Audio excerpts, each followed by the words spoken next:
On March 2nd, 2026, our detectives received information from the Federal Bureau of Investigation regarding an online group chat associated with a fetish website.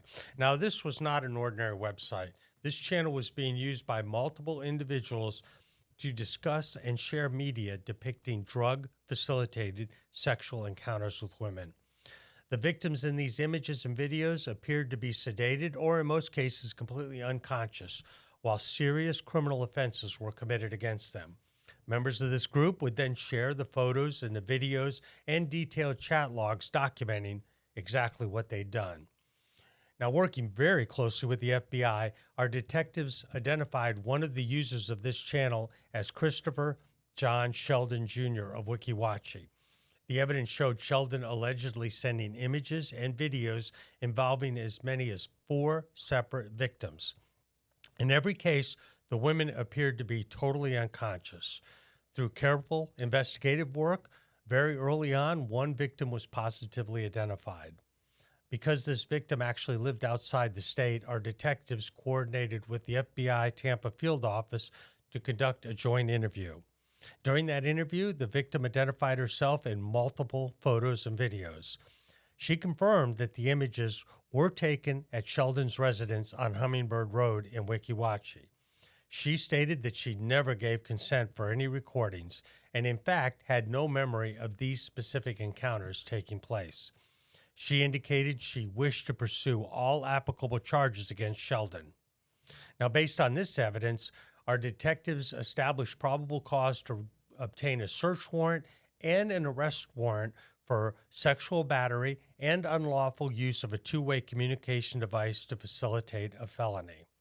On June 29, 2026, a team consisting of Sergeant Kuiper, Corporal Bierweiler, Detective Loretto, and Detective Loretto is actually the case detective on this case, Corporal Brunel, and K-9 Deputy Barlow with his partner, Kylo, briefed near the suspect's residence to execute both the search warrant and the arrest warrant. Now, I want you to pay close attention to what happened next. Units approached the front door and knocked.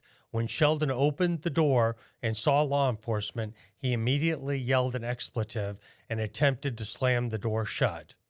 Our team forced entry to execute the arrest warrant. What you're seeing here is Sheldon brandishing a firearm. Corporal Brunel immediately grabbed Sheldon's wrist to gain control of the weapon. Sheldon actively resisted and refused multiple verbal commands to drop the gun. He was taken to the ground where he continued to fight. Sergeant Kuiper and Corporal Bierweiler were ultimately forced to kick Sheldon's wrist and hand to break his grip on that firearm. Now, I want to be very clear about something. Every member of that entry team was clearly identifiable as law enforcement. 3 of the 4 were wearing outer carrier vests with sheriff printed on the front and back. Corporal Bierweiler was actually in his regular Class B uniform, and as you know, it's green in color with sheriff patches on both sleeves, a gold star on his chest, and HCSO insignia on each collar. Sheldon knew exactly who was at his door. He made a deliberate choice to arm himself and resist. When the firearm was later recovered from the living room floor, our team made a critical observation. The trigger on a Glock 43 9mm was locked to the rear, which is consistent with it possibly being the trigger being pulled in an attempt to fire the weapon. However, fortunately for my deputies, there was no round in the chamber. Now, the magazine, which had separated from the firearm during the struggle, was actually found under the couch. It contained 12 rounds of 9mm ammunition.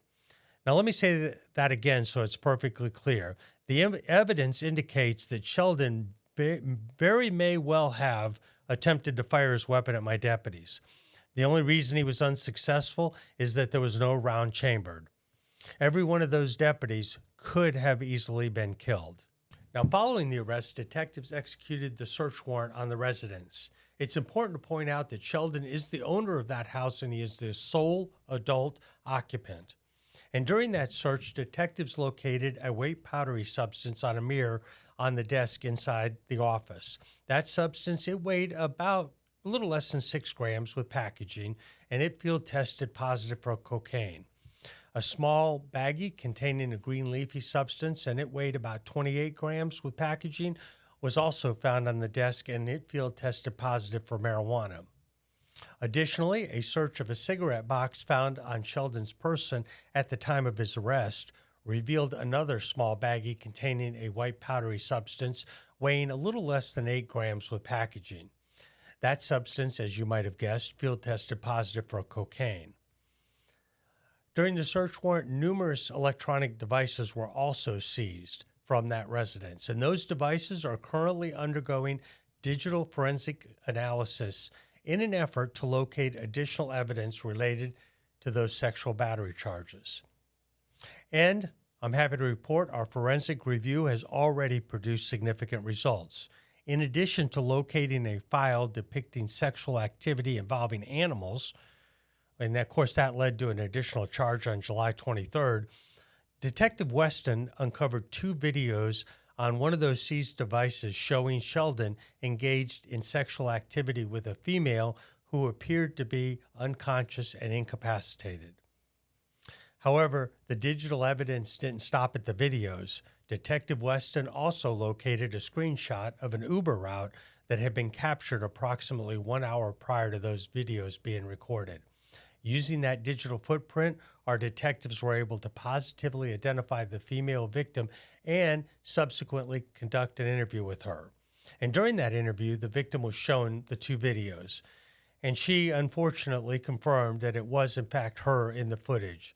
She told detectives that she appeared to be sleeping or unconscious during the encounter and stated clearly that she never gave permission for Sheldon to engage in that activity.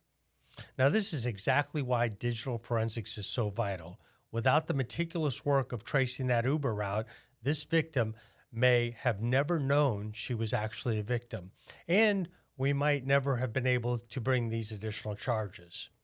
Now, Christopher John Sheldon is currently facing an extensive list of charges, including multiple counts of sexual battery, unlawful use of a 2-way communication device to facilitate a felony, resisting arrest with violence, aggravated assault on a law enforcement officer, possession of cocaine, possession of marijuana, and last and certainly not least, sexual activities involving animals.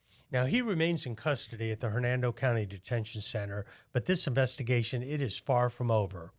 And that's because our digital forensics review is still ongoing. And unfortunately, we've identified multiple victims across multiple years.